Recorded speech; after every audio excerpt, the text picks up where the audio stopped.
Sales, तो most probably 15 days में ही आपके मिड टर्म्स ऑलमोस्ट स्टार्ट होने वाले होंगे और बहुत सारे स्टूडेंट्स की ये क्वेरी रहती है कि क्या मैम हमें मिड टर्म्स के लिए सिर्फ और सिर्फ अपनी एनसीईआरटी की बुक पढ़नी है या फिर हमें कोई और रेफरेंस बुक भी प्रेफर करनी चाहिए।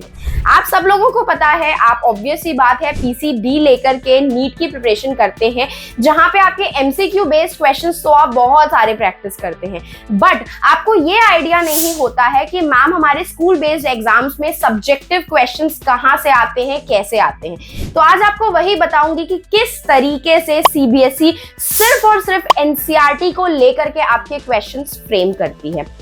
तो सबसे पहले हम बात करते हैं आपके बायो पेपर का पेपर पैटर्न कैसा रहेगा। तो आप सब लोगों को पता है आपका टोटल 70 मार्क्स का क्वेश्चन पेपर होने वाला है, जिसमें से 30 मार्क्स आपके प्रैक्टिकल बेस्ड एग्जामिनेशंस के रहेंगे।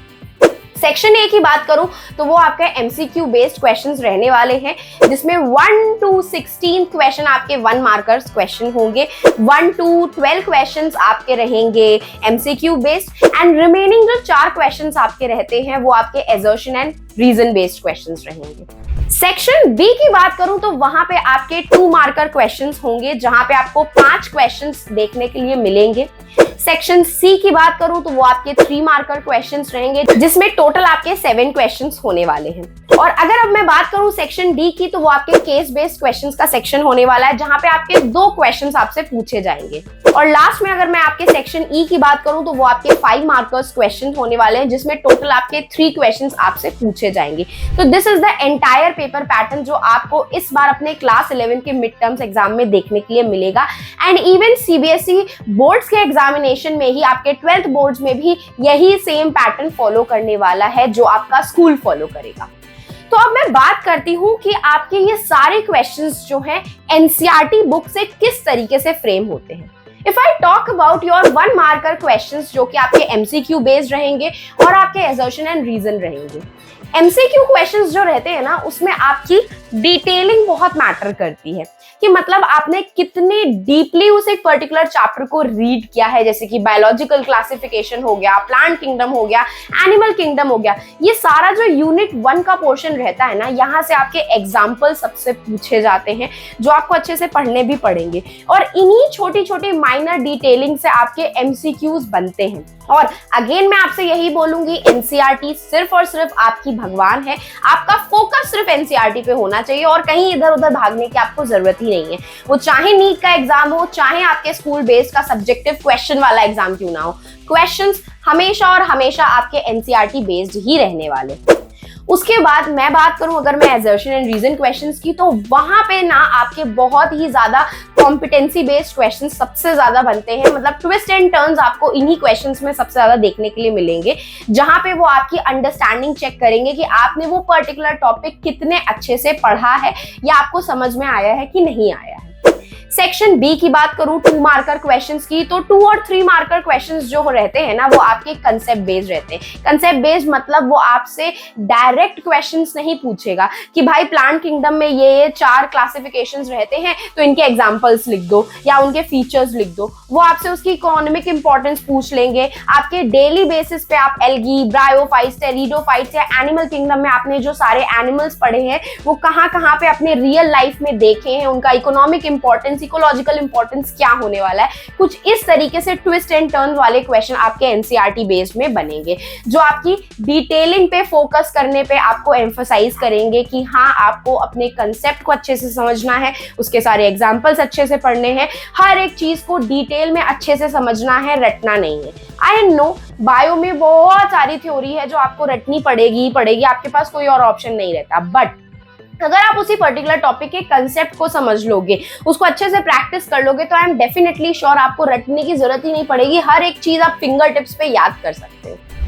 अब अगर मैं बात करूं आपके सेक्शन डी की, जो आपके 4 मार्कर के केस बेस्ड क्वेश्चंस रहते हैं एंड वो क्वेश्चंस एक्चुअली में आपके डेली बेसिस से बिलोंग करेंगे। वहां पे आपको डायरेक्ट क्वेश्चंस भी मिल सकते हैं या एप्लीकेशन बेस्ड क्वेश्चंस मिलते हैं कि बायो का या उस एक पर्टिकुलर टॉपिक का जो आपने पढ़ा है, वो cell the unit of life क्यों ना हो, बायोमोलिक्यूल्स चैप्टर क्यों ना हो, आपके सेल डिविजन का चैप्टर क्यों ना हो, sexual morphology of flowering plants क्यों ना हो, एनाटॉमी ऑफ फ्लावरिंग प्लांट्स क्यों ना हो, कोई भी टॉपिक क्यों ना हो, वो आपके डेली लाइफ में किस तरीके से वो सारे कंसेप्ट अप्लाई हो सकते हैं, वैसे क्वेश्चंस आपके केस बेस्ड बनते हैं। तो अब आपको ये माइंड में अच्छे से रखना है कि इन एक पर्टिकुलर क्वेश्चंस को किस तरीके से आपको प्रैक्टिस करना है। एंड लास्ट में जो आपका सेक्शन रहता है, जो कि आपके 5 मार्कर का क्वेश्चन रहेगा। बच्चों को लगता है कि मैम 5 मार्कर का क्वेश्चन है, लॉन्ग आंसर रहेगा तो बहुत ही टफ होने वाला है, but let me tell you 5 marker के क्वेश्चन में ज्यादा खुरपेची या आपका सीबीएसई नहीं करता है। वो क्वेश्चंस आपके डायरेक्ट बेस बन सकते हैं कि बैक्टीरिया का क्लासिफिकेशन क्या है, बैक्टीरिया कौन सा मोड ऑफ रिप्रोडक्शन यूज करता है, या फिर ऑल्टरनेशन ऑफ जनरेशन प्लांट्स में क्या होती है, फाइलम पॉरीफेरा के कैरेक्टरिस्टिक्स बताओ, उसका डायग्राम ड्रॉ करो। तो ये सारे डायग्राम बेस्ड क्वेश्चंस आपके यहां से बन सकते हैं। तो अब किस तरीके से आपके क्वेश्चन एनसीईआरटी बुक से फ्रेम होने वाले हैं वो मैंने आपको सब बता दिया। डिटेलिंग वाले क्वेश्चंस आपके एमसीक्यू और एजर्शन बेस्ड रहेंगे।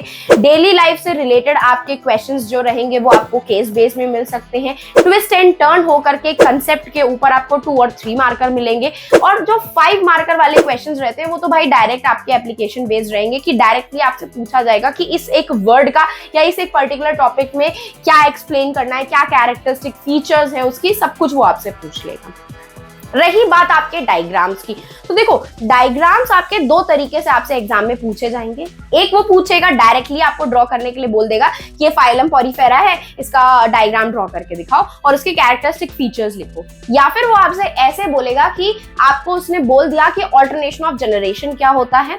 अब वहां पे वो ये नहीं बोलेगा कि explain with the help of a diagram या explain with the help of a flow chart. ये आपकी रिस्पॉन्सिबिलिटी बनेगी कि उस एक पर्टिकुलर क्वेश्चन को समझाने के टाइम पे, आंसर लिखने के टाइम पे किस तरीके से आपको उसमें डायग्राम ड्रॉ करना है फ्लो चार्ट की हेल्प से। और यही एक पर्टिकुलर चीज आपको खुद समझनी पड़ेगी। हमेशा इंस्ट्रक्शंस में लिखा रहता है draw the diagram, relevant diagram, जहां पे रिक्वायर हो वहां पे आपको रेलेवेंट डायग्राम खुद से बनाना पड़ेगा, जरूरी नहीं है एग्जाम में मेंशन हो।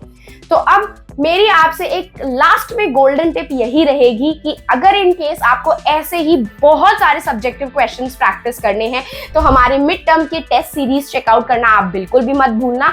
उस एक मिड टर्म की टेस्ट सीरीज का लिंक जो है आपके कमेंट सेक्शन में ऑलरेडी पिन्ड है, डिस्क्रिप्शन बॉक्स में भी अवेलेबल है। और उस एक मिड टर्म टेस्ट सीरीज में आपके पास 5 मॉक टेस्ट पेपर है बायो के, जिसमें आंसर्स भी अवेलेबल हैं। तो मैम यहाँ पे हमें पैसे का पेमेंट करना है? अरे बिल्कुल भी नहीं, ये बिल्कुल फ्री ऑफ कॉस्ट है।